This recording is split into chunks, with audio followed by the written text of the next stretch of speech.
Well, welcome to the, let me look at this, November 15th, 2022 session of Tangerine SDR and Hamside technical session.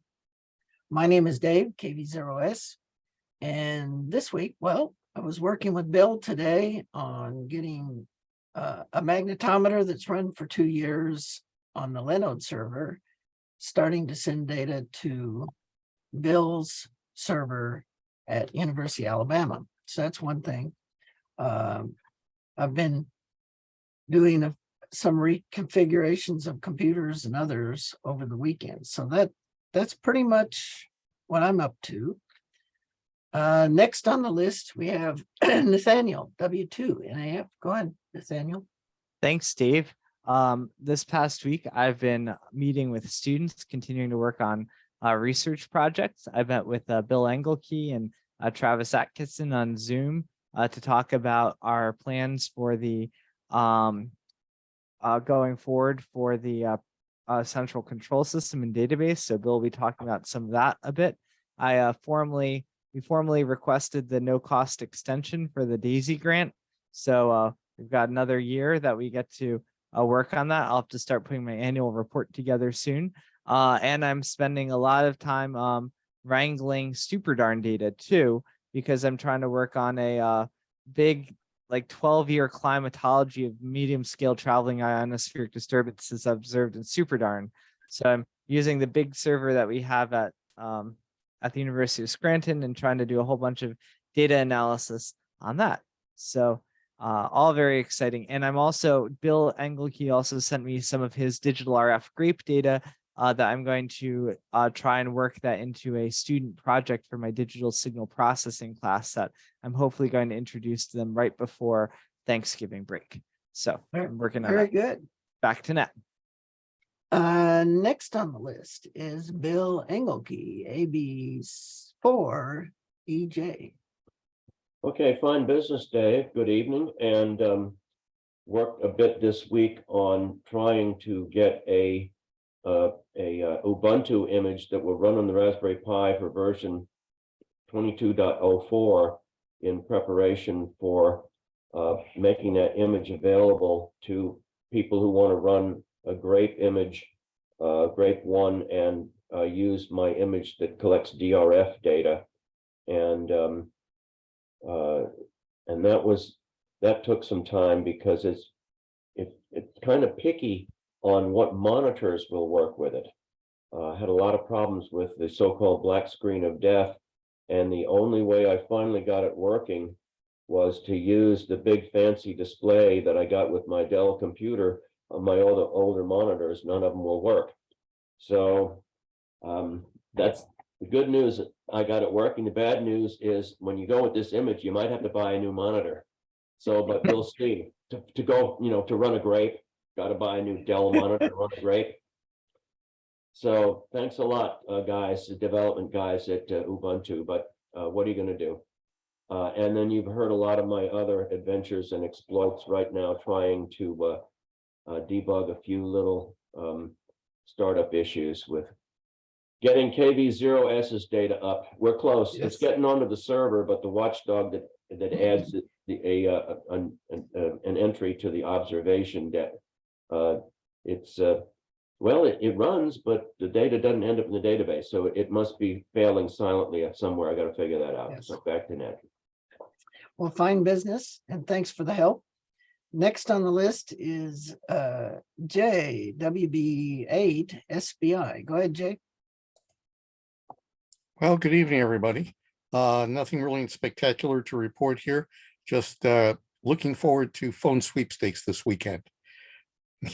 And hopefully my more fine junk vertical will allow me to make at least a few contacts. We'll see. Anyway, that's about all that's from here. 7-3, everybody. Back to net. 73. And next on the list is Bob in 5BRG. Go ahead, Bob. Hi, everybody. I just wanted to check in and keep up with the project here tonight. Back to you, Dave. Okay, thank you. Next on the list is Dan N4 X to B. Go ahead, Dan. Okay, thanks, Dave, and good evening, everyone. Haven't really done a lot. I've been working a little bit on migrating some of my scripts to Ubuntu 22.04, 64-bit ARM edition, and trying to stay warm. It's been a little chilly here in the South, and my heat isn't working as well as it probably could. So anyway, modern problems, and back to you, Dave. Yep. We're predicted to get our first measurable snow tonight. We'll see if it happens. All right. Next on the list is David in one HAC. I'm sure he's had a measurable snow. You sure what? I'm sure you've had a measurable snow this winter already. Not yet. Nope, Not yet. Not yet. They're talking maybe some spitting tomorrow Yeah. here, but it is cold. It's going down in the teens tonight. And don't know how that's going to affect the radio waves. We'll find out. So haven't done a whole lot on this project this week. I have a computer for trying to do the some FPGA stuff, but we'll keep working on it and try to stay warm. So back to net. Sounds good.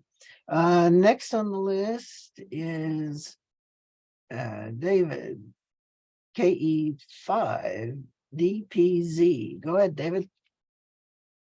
Hey, good evening to all on the net.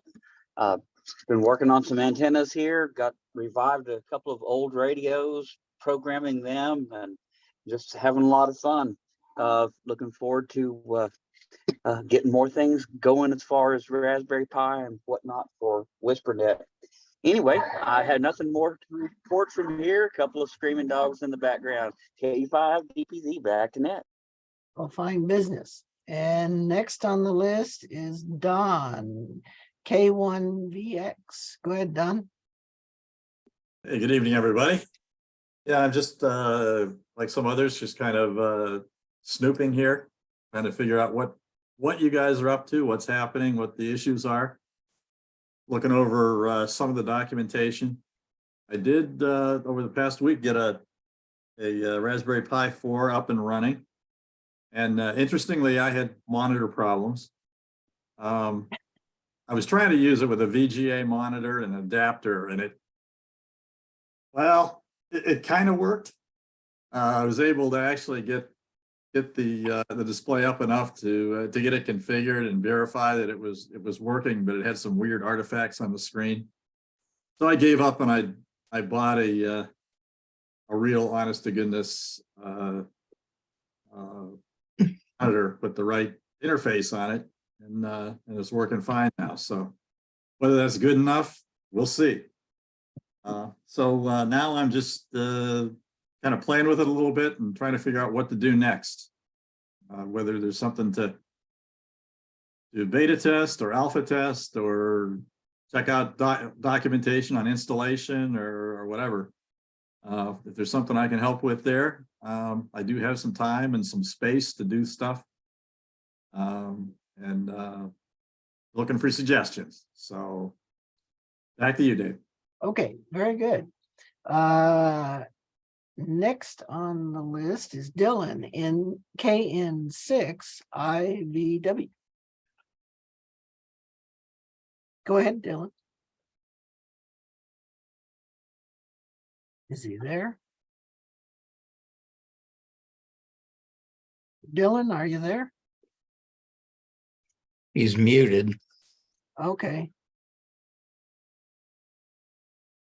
Well, if he doesn't show up, I'll come back to him later.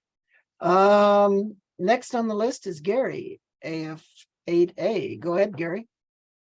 Yeah, good evening, everyone. Good to see a lot of familiar faces as always. Been busy, not so much shoveling snow, though we did have 3 or 4 inches over the weekend here in Ohio. been working on the Whisper Eclipse Party rules for 2023 and 2024. Things are looking pretty good, I think. We're going to have one set of rules for the Solar Eclipse QSO party, another set for the Whisper Eclipse party, and probably separate sets of rules for the other events that'll be happening next year and the year after. So glad to make some progress on that. That's about it for now. Back to Net. Well, very good. And next on the list, we have Human, KD2 MCR. Go ahead, Human. Yeah, hello, good everyone. Same old stuff. I've been working with Jules and David to collect some information to publish the paper about our magnetometer design and development. Other than that, there's nothing so much to report at the moment. So back to the Net. Okay. Next on the list is James, KG4 DSG. Go ahead, James. Good evening, Dave and the group. Not much going on here. We had some snow over the weekend, but it melted within a day. And other than that, we're just trying to keep warm now. We're below freezing, finally. Back to the Net. Yep. Well, we had a day that went from 80 one day, and the next day it was 25. Oh, man. So it just dropped. Anyway, next on the list, Jim, we talked to Jay. Jim, K4 BSE. I bet it's not 20 degrees there, is it? It's 47 right now. Mhm. And it's gonna be cold the next few days.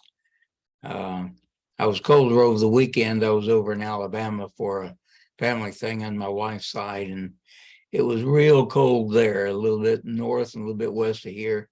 Real cold over there. As far as anything ham radio, I really have not done much recently. I'm ashamed to say. Back to Net. Okay, and next on the list is Joe Hobart, W7LUX. Go ahead, Joe. Good evening, everyone. It's 29 here, so we've had a little bit of snow, but it didn't last very long. Been working on Whisper and relearning how to make that program working, and especially on 630 meters, the band right below the broadcast band. And Dave, I've seen your call show up on Whisper once in a while. Are you just receiving, or are you transmitting too? I'm doing both on two different antennas. What antennas are you using? I use a wire delta loop, and then I'm using actually a Hustler 6-band vertical, and I use that for transmitting. Okay, go ahead. I use one of the Swedish transmitters that does 80 through 10. And I use a Raspberry Pi, or not Raspberry Pi, Red Pitaya, and it receives, well, I even got one packet on 222200, but not very much usually there, up to 10 meters. So it tends to cover a lot of space, but most it's 40, 30, and 20 is where most of the packets come through. Oh, wow. Okay. Well, loading up a high frequency hustler on 630 is some takes some doing. Okay. Yes. Anyway, doing stuff like that. And the grape is just plugging along. Haven't seen a huge amount of solar activity recently. And back to you, Dave. Yep. And next on the list, let's see, is Jonathan, KC3EEY. Go ahead, Jonathan. Hi, everybody. It hasn't been too busy of a week for me, but I sent an email out to the Hamside group regarding the SAQ transmission that will happen this Wednesday at 1600 UTC. That's 11 a.m. Eastern time. This is a good opportunity for people in America can actually listen to it live. And my VLF receiver will be listening. So I'm quite excited for that. Also, the archival and clear down script that I got up and running with the help of Rob Wiesler. It's been it still has been running very nicely, encoding each of the data files into FLAC, and also deleting the rotating buffer of files that I have in storage in the data store. So that's been working nicely. It's also coming up a year that the VLF receiver and system has been running. So I am quite excited about that. You know, Nathaniel and I, we've had a lot of good events and a lot of good things with this system. So it's been a year, and I'm quite excited about that. Other than that, that's all I have. Back to the net. Dave, may I ask Jonathan what the event is Wednesday? Sure. Jonathan, ahead. what is happening Wednesday? So the SAQ transmitter at 17.2 kilohertz will be transmitting a message for world peace.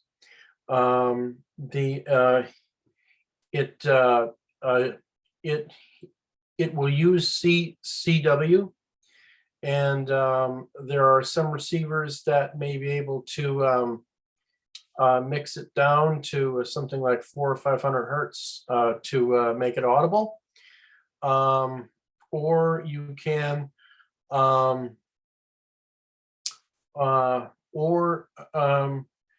you can wait for my recording. But if you do have a VLF receiver and very good hearing, you will be able to see it. Also, if you use Spectrum Lab with your VLF receiver, you will also be able to see the transmission and copy the signal. Hopefully there's not a lot of interference. It doesn't often make it to the West Coast, but you know, I definitely encourage everyone to listen. And Nathaniel is posting the email message here. Nathaniel, can you scroll it up? Yes, I just put the link in the chat Yeah, too. So the point is that it's a historic Alexanderson alternator transmitter. Okay, Okay, thanks, everybody. very good. Next on the list is Tom in 5EG. Tom, are you at home or away? I'm away. Internet is still dead. I think things are going from bad to worse, so I'm out looking for a new internet provider. I wonder if I've been doing a lot of work on the project. Can I grab the screen? yeah, go for it. Okay, let me see.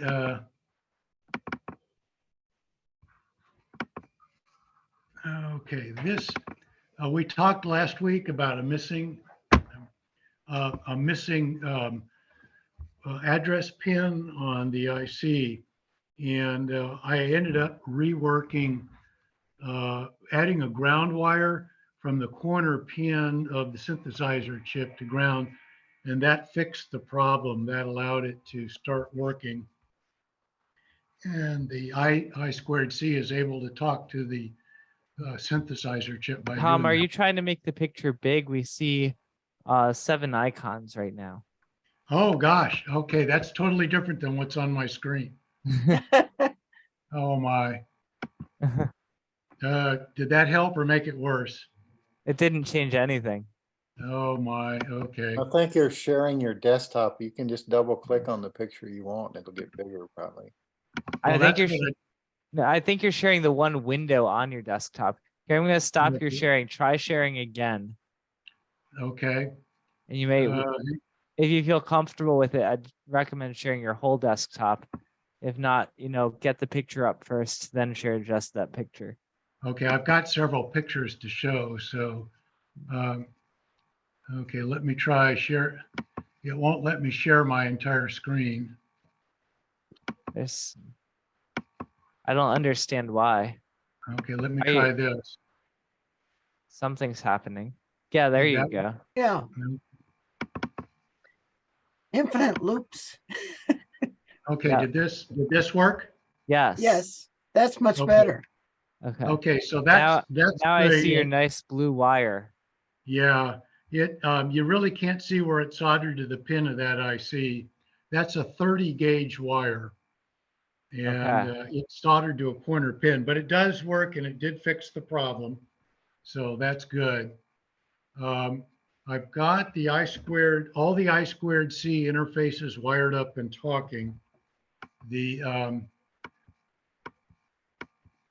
This is, I've got my laptop hooked up to the micro USB on the data engine adapter. And John Ackerman suggested I use the U-Center application, which is Windows only. So it's up on Windows and it's talking to the U-Blocks receiver. And you can see the antenna in the background there. The U-Block seems to be a very sensitive receiver. This is on the ground floor of a 2-story building with a south-only view and is still getting like 25 satellites. So it's doing a pretty good job. There are like 7 GPS, 6 EU, 6 Russian, and 6 Chinese satellites that it's picking up. Interestingly, the first cable I tried didn't work. It turns out it's what's called a charge-only cable, meaning it's got USB compatible marked all over the cable, but the data lines were not hooked up, just power and ground. Huh. And so I had to get another cable that turned out to have all the lines.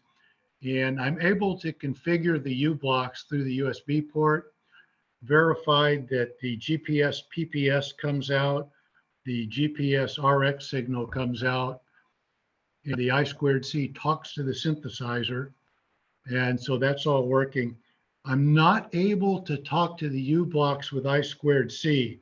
It's working in that the U-Blocks is correctly acting I2C, but I can't get any I2C messages out of the U-Blocks.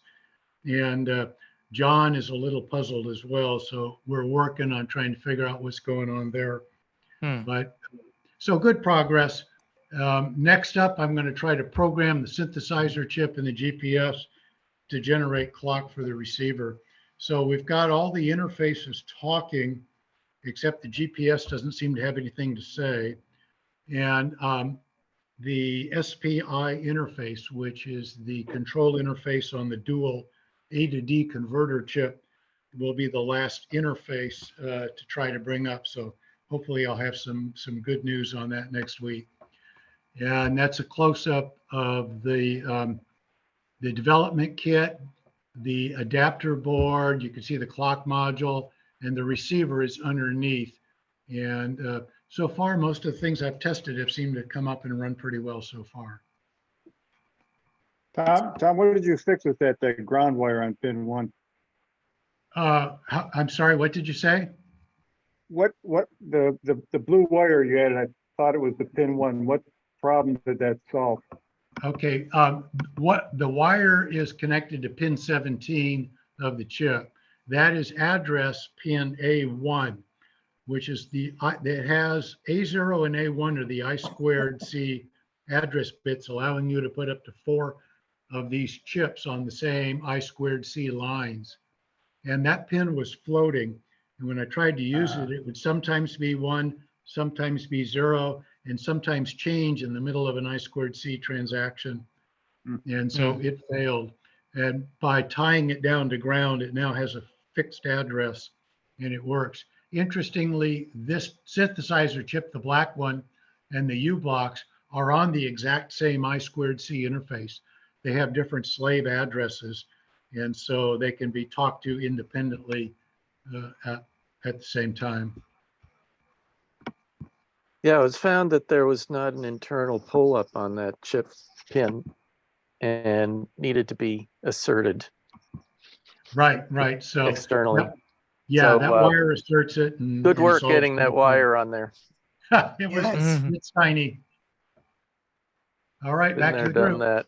So I guess that needs to be done to all of the clock modules that are out there. Yes, that'll be required on all the modules. All right. Maybe I can get Kung So- to work on ours. Yeah, John Ackerman looked at the picture and said he's klutzy, but he thinks he could do it too. So Yeah. Okay. I think I've done it many times. I know I can do it Yeah. on the one I have. Yeah, it because it's a corner pin, it's a lot easier to get done. Okay. Okay. So that's it. It was a busy week, and I partially updated GitHub when I had internet for a couple of minutes, but that's down completely. So I haven't been able to explore the issue tracking capabilities of GitHub. Once I get internet again, I'll go in and be able to look at, and then I'll start logging hardware issues as I uncover them. I found a couple hardware issues so far. Yeah. What antenna are you using? Is that multiband? No, that's an L1 band only. Just an L1? Yeah, I've got a dual band antenna coming, and but I'm going to have to route coax to that. It's got to go up on the roof. So for Is now, there- it's just L1. Is there one available? It's not $300? I don't know. I got one. I got one from my favorite time nut, who is mailing it. Uh-huh. I've been That's the looking best for price. what's available for dual band. Multiband. I've got a survey grade dual band antenna coming. There Nice. was a L1, L2, L5 antenna that was available on, I believe, Alibaba, that Gary Miller gave me. I could, if you're interested, I could ask Gary for that link again, because that's the one that he used when he did the work to get the Res 720 from Trimble supported in GPS daemon. So if you're Yeah, interested, that would be helpful. Okay. Okay, so right now we're up to a little over 1,000 lines of C code and about 120 lines of Verilog so far that have been added to get stuff up to this stage. Has Kung been in touch with you at all? No, I haven't heard from him, and I had a question for him as well. I think I'm close to running out of CPU memory. Okay. And Kwong knows how to change that, and I haven't studied that. So if I got a hold of him, he could probably save me some time and show me how to reconfigure the memory map. Okay, yeah. I saw him today, and I meet with him every Friday morning to touch base. So you can definitely send him an email, and I'm sure he'll get in touch with you and help you out. Okay, yeah, email is a little problematic right now. So or you can text him. Do you have his phone number?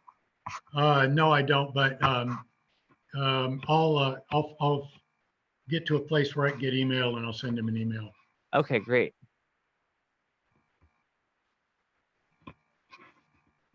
Well, Tom, that's wonderful for what you're getting done, given that you don't have much internet. Yeah, that's very impressive.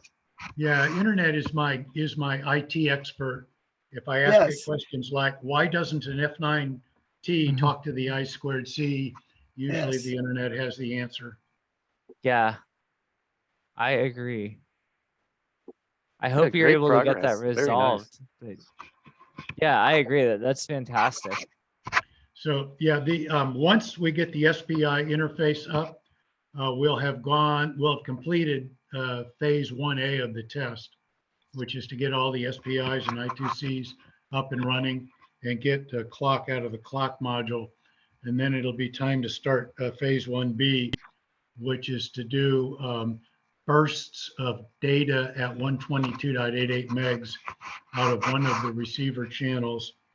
What I'd like to do is a 16K time contiguous burst, send that over the internet or over the local area network connection, and then pipe that into GNU Radio, do an FFT, and start looking for spurious signals in the baseband. So after 1A, we'll start the really seriously difficult Verilog stuff. The difficulty there is that to test a burst, you've got to be able to process 2 bytes every 8 nanoseconds, and that's a real challenge. I just put in the chat a link to a Trimble Bullet L1, L2 antenna for $170. That's better than $300. Getting there. Yeah.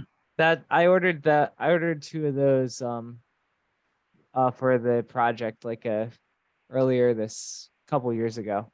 So And that antenna is also running the GPS on my VLF system as well. Oh, and Tom, if you're having trouble, if you're still having trouble with that Z9F, you could join IRC, libera.net, and go to the GPS channel. Gary Miller, the author, one of the code contributors of GPSD, he works with a lot of GPS hardware, and he may be able to, if you bounce some ideas off of him, he might be able to steer you in the right direction. Okay. Can you post a link in the chat window? Sure. Oh, thank you, Jonathan.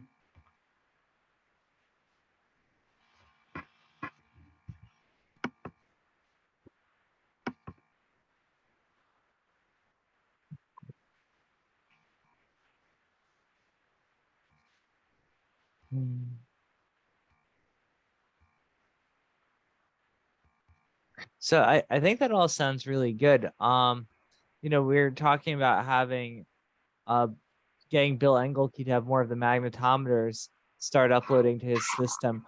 With the Thursday grape group, we're also starting to have we want to start transitioning more of the grapes running and connecting to the Alabama system. And I think that's going to happen in a couple of phases. Like Bill said, we need to transition people from using the standard image of the grape right now, which is just using FL Digi and recording a single frequency as a function of time, and we'll transition that to a version of it, to an image that's actually using digital RF, and then we'll be collecting the full spectrum. And the nice thing about this is that's going to be a stepping stone also toward getting the Tangerine data to be able to be compatible with that system too, because there will certainly be modes where we want the Tangerine to be sending digital RF data as well. So hopefully we will be able to get both the magnetometer and the grape work well with the Alabama system, and we'll have something nicely built there. Excellent. Yeah. Dave, you said something about a Swiss whisper transmitter that you use? Oh, no, it's Swedish. Swedish. It's called Zactec. Ah. And it does 80 through 10 in a rotating sequence. Right. I just bought the QRP Labs one that will rotate. Yeah. Hoping And to then put that together. the other one that I have is, I just use the red Battaya in whisper mode. Right. And I that's haven't got been, my red Battaya doing that, but I should. I've been very impressed at how well it works. Hmm. And No, I bought one with the GPS lock and 6-meter filter. So yes. I'm hoping to So get that up. what's interesting is Michael Howen, who AC0G, who has been showing up on here regularly. He lives about 15 miles from me, and he runs the same equipment but different antennas. So, and it's sort of interesting. We kind of inform the other one when we're ahead in total number of spots. But both of us are in the top 100 spots for the world. Guess you're in a good spot. Ha ha ha. Yeah. What was I gonna say? I learned too this week that Ryan Volts, who's also the maintainer of Digital RF up at MIT Haystack, he also has a package out there called Radio Conda. Have you heard of this? You have? Okay. I guess I'm late to the party then. So I just learned about Radio Conda this week, and I'm gonna be working with that. Yes. What does that do? It's an Anaconda package that already has a GNU radio and digital RF and GQRX and some other things pre-packaged. So you just download Radio Conda, install that, and you have all of those things in a full Anaconda environment all at your fingertips. Do you know if you have regular Anaconda installed, is it hard to add in to just Conda install the digital RF and GNU radio and have all those things work together? Or is it better for me to go download Radio Conda in addition to my Anaconda install? My recommendation was first time, do it the second way. Okay. The first time, do it the second way. So until you are sure, don't try to load two things on. I mean, try to put the new programs on the other system. Okay. They may break some things you have. Right. So if you want both systems to work, my recommendation is put it on two boards or two machines at the same time. Right. And experiment with it, and then try adding one of them to one or the other and see if it breaks things. Well, since part of my goal here is to make it a student project for my DSP class, I have to figure out a solution that I can reasonably expect my students to be able to use on their personal laptops, which can be either Windows or Macintosh. So it's going to be interesting. So do they already use Anaconda? Yes, they already use Anaconda. Okay. They've been using Jupyter Lab through the Anaconda environment all semester. So if there were a way that I could easily just tell them, go Conda install GNU radio and Conda install digital RF, that may actually be easier for them. The next best solution is ask the fellow at Haystack what he would recommend. That's true. That is because he's the expert on his package. Yeah. So I could definitely shoot him an email but I can see these things having unintended consequences. Yes, definitely. And that's terribly frustrating for undergraduate students. And for their professors. Yes. Unless they're incredible whizzes. Yes.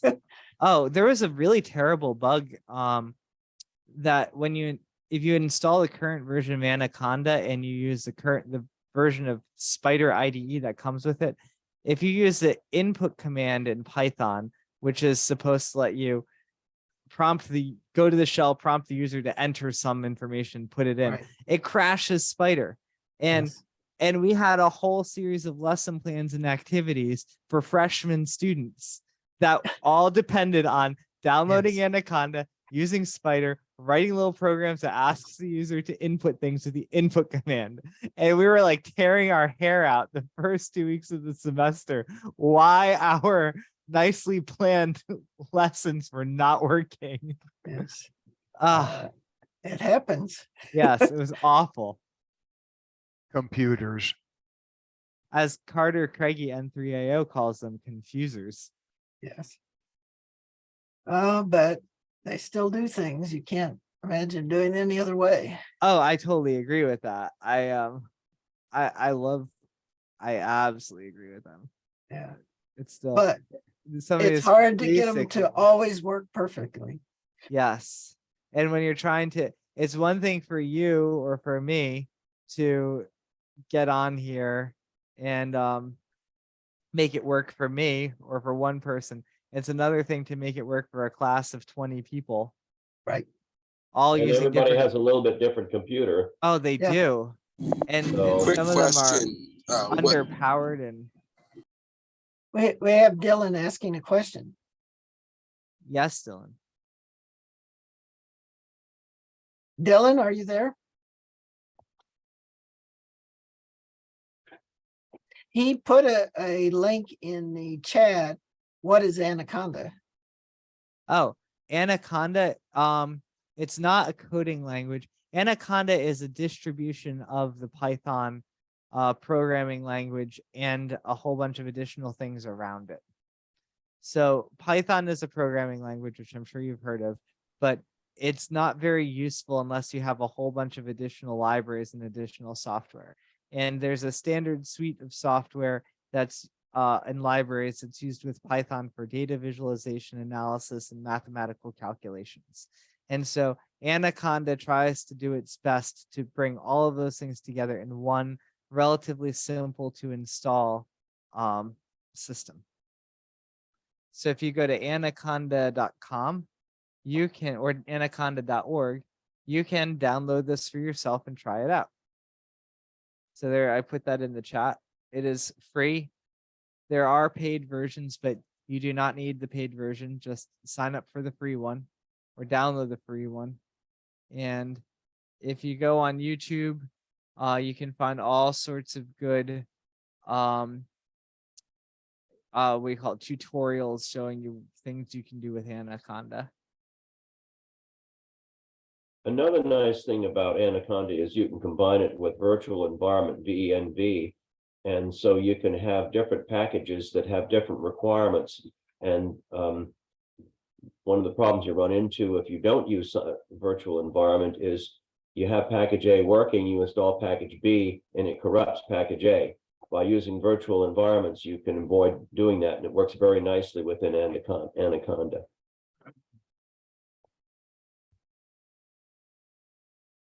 Yeah, it's very nice.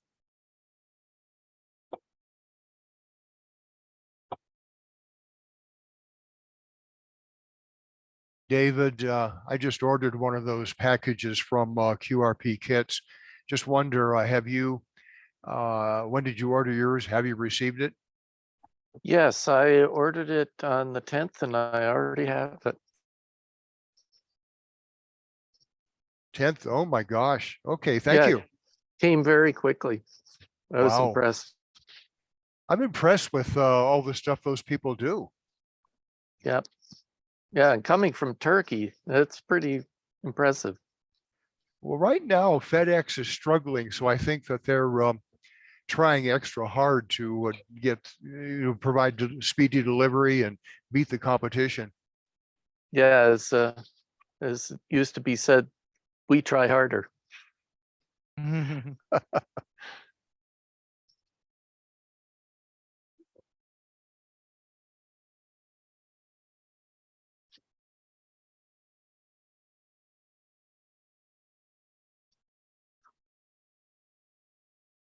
Well, it sounds like things are moving along fairly well then, I guess.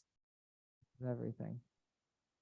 A question, Yeah, does I'm anybody? wondering, with the current development, how hard is it to shall we say, go to the GitHub, read the instructions and get things up and running? I'd say your chance of success is easily quantifiable. Yeah. Where 0 is a quantity.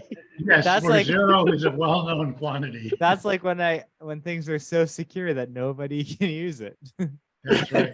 Nobody can Right get it. now, yeah, I've got it. I've got some Python programs that give me a CLI that allow it brings up the it does the open HPSDR discovery, brings up the provisioning channel, and then gives a command line interface to the provisioning channel from a Linux computer over to the FPGA board. And that's how I can test all of it. I can just type in the module read and module write commands. And while I have that up in one window, I had to go multi-screen on the Linux system because there's like 5 or 6 windows open on the development side. And so right now it would not be very easy to do it. You should be able to download from GitHub into a directory. And then there's a couple of files you have to hand edit because the directory paths are unfortunately absolute coded.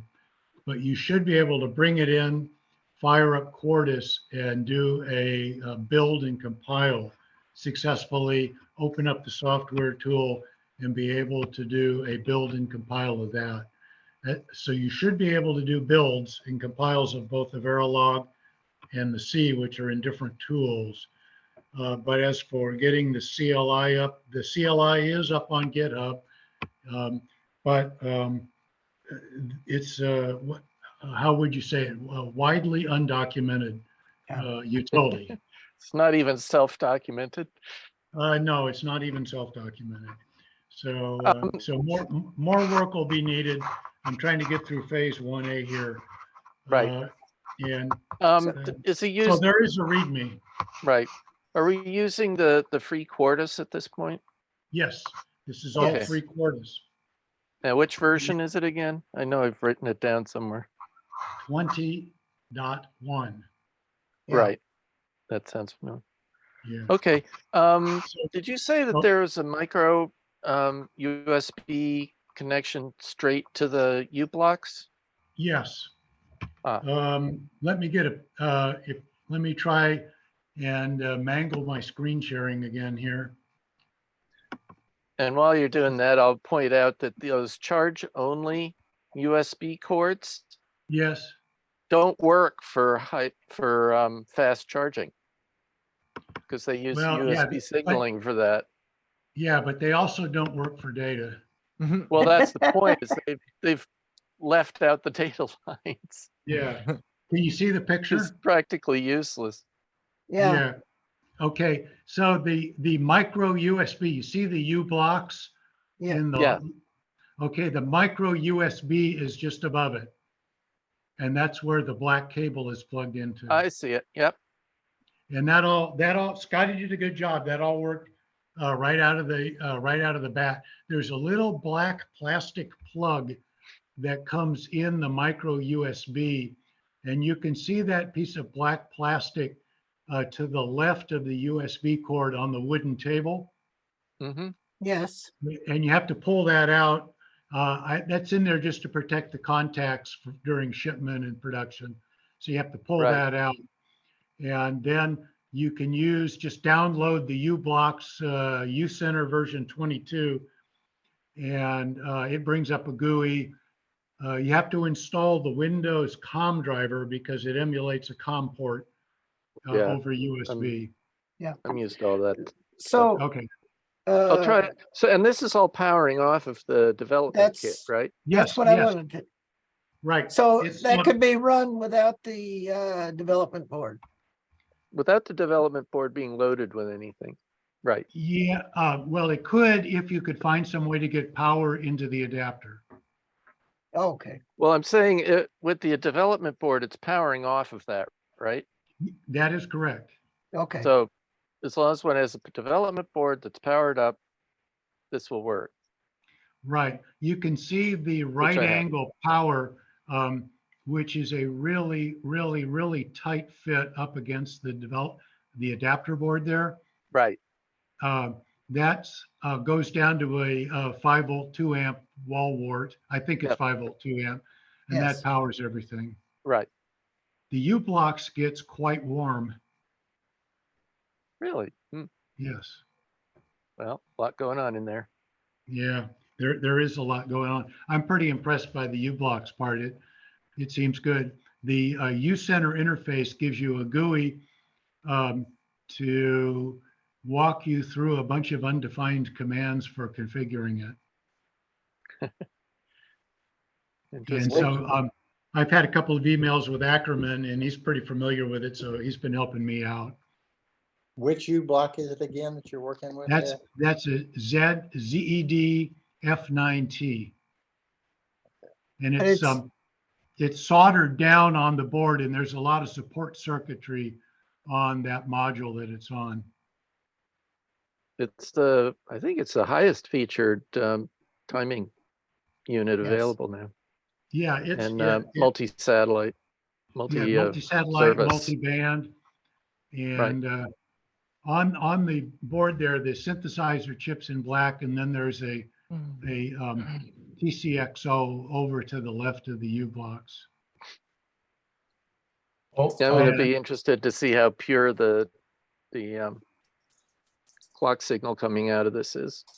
Yeah, John had he got some advice to use particular output frequencies from the U blocks and then synthesize from that to the desired frequency.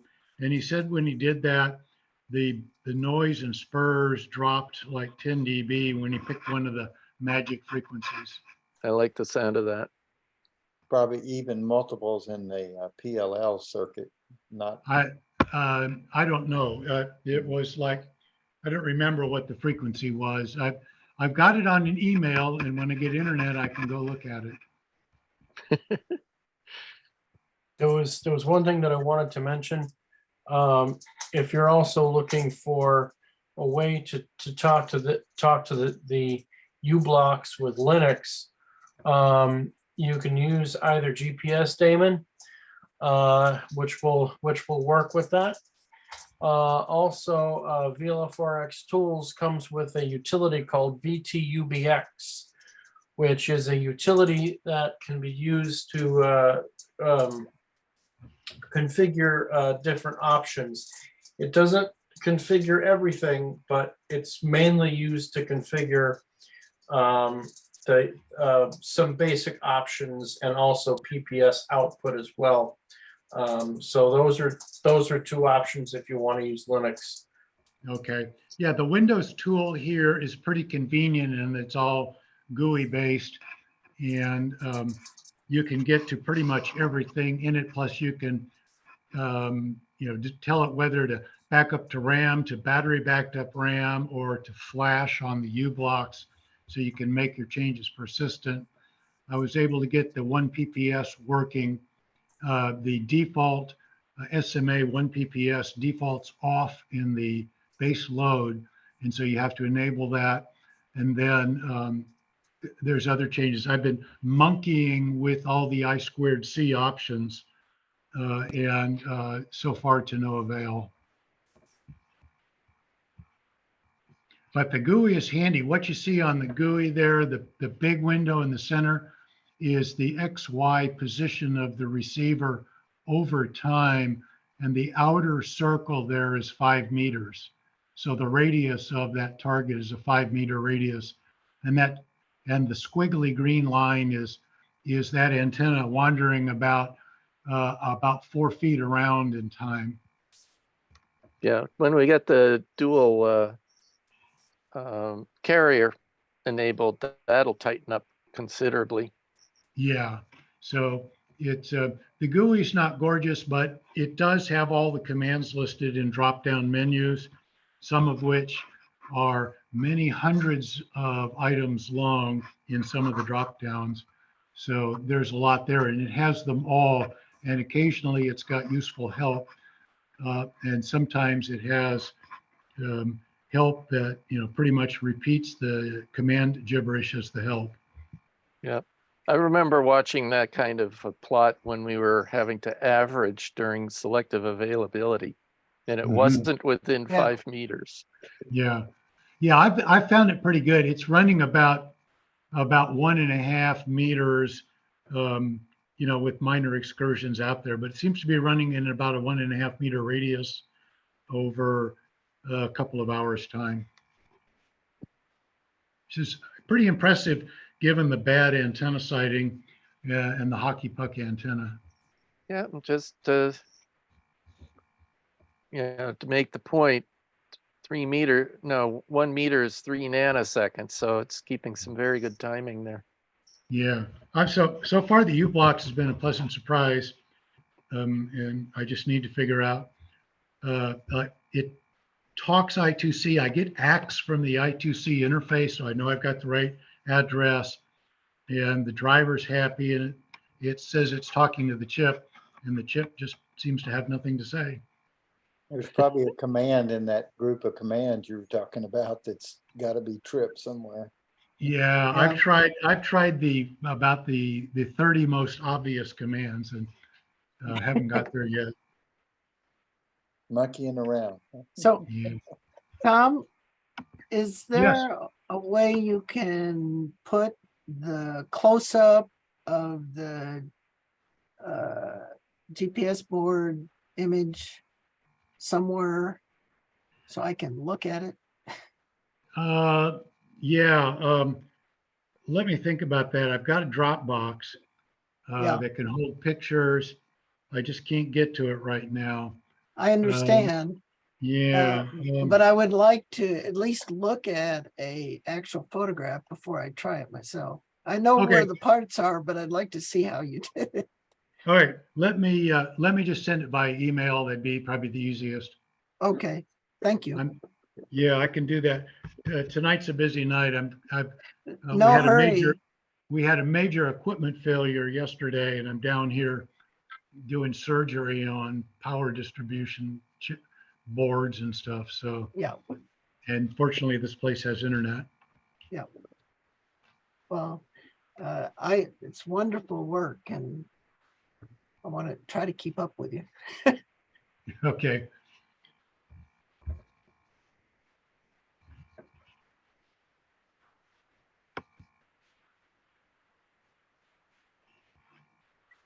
I have a project with John that is actually reading that board, and I'm trying to get ready to do that too.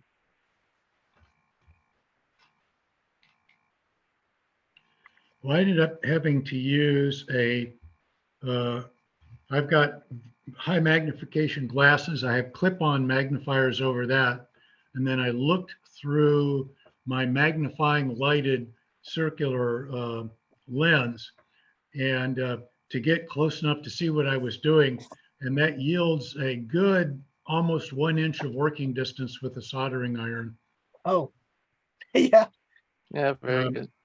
I used a 3/32 diameter tip. Right. And that spans about 3 of the pins on that part. So Yeah. being a corner part, you can approach it from the side and get in there. Well, I've got Yeah, a really fine tip on my battery operated soldering iron. Maybe that'll Well, help. Scotty has talked several times about a soldering iron he has that has a tip on it like a sewing needle. Yeah. Yeah, that would be very useful. So I don't know how many of the units Scotty's distributed. He does have a rework person, but my feeling is we ought to get more debugged on the clock, because if we find a second rework or third rework, it'd be Correct. easier right. to do them all at once with a rework person. Yep. Yeah, And- but again, I think I see exactly where it is, but if you could post a picture, Yeah, would I don't be know. helpful. And I'll be in the lab tomorrow where I have a fine tip iron and a microscope. So Okay. I've got to think about how to get it to a place where everyone can get it. Yeah. Dave, I can't do it from this computer. I'm gonna have to think. Let me email it to you, Hey. Dave, and see if you can find a way to post it. I can put it up if you can get it to me. Okay, I'll email it to you and hopefully you can get it there. So I have a trip down to the cable TV provider to talk about internet modems this week. Yeah. Good. I'm interested what you'll find, Tom, for your upload speed with cable for yourself. Yeah, I don't know. The Starlink, when it Xfinity worked, is it was limiting great. us. I've got 11 upload, and I Mhm. think we've got like a maximum of 30, which is really frustrating, but that's what we get. Yeah. I can get 300 down, 30 up.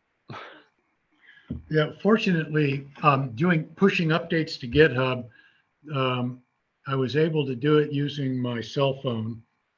And since I'm just doing an incremental update to the GitHub site, it only pushed a couple of megabytes, so Yeah. it wasn't too Yeah, bad. that's not the problem. What I'm thinking is when we're pulling in gigabytes of data, Mhm. Yeah. getting that So uploaded. Yeah. I'm kind of surprised that Medford doesn't have better service than that, because although when I lived there, the only computer data service was through the mail. Yeah. Printouts. We have a couple of good carriers in town. They just don't go Up far on enough your, out of downtown Yep. to reach.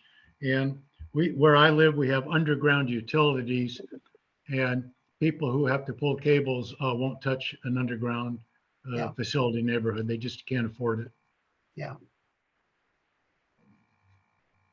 Sounds like another ham club project. Put Yeah, something yeah, downtown and send it out. yeah. Starlink worked great when it worked, and when the equipment failed, they so far won't answer my queries anymore. So Yeah. I think that's a bad sign. Well, we may have to work towards Bob Renee's idea of sending up amateur radio CubeSats for our data transmission. That would be interesting.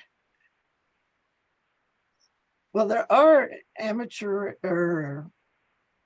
scientists, or well, not amateur scientists, graduate student scientists, CubeSats, but they don't send very much data. Oh, I know. No, but that was Bob's pet idea, was that Yep. because NASA wasn't supplying us anything to, get to our remote sites, put up the CubeSat.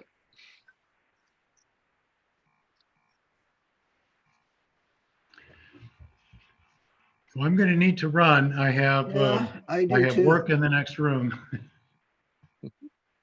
Well, thanks a lot, Sounds good. Tom, for the report. You bet. See everybody next week. Take Yep. care. Someplace. Thanks, Tom. Bye-bye. Bye. Bill, before you go, I have a quick question. Yeah. Hopefully it's quick.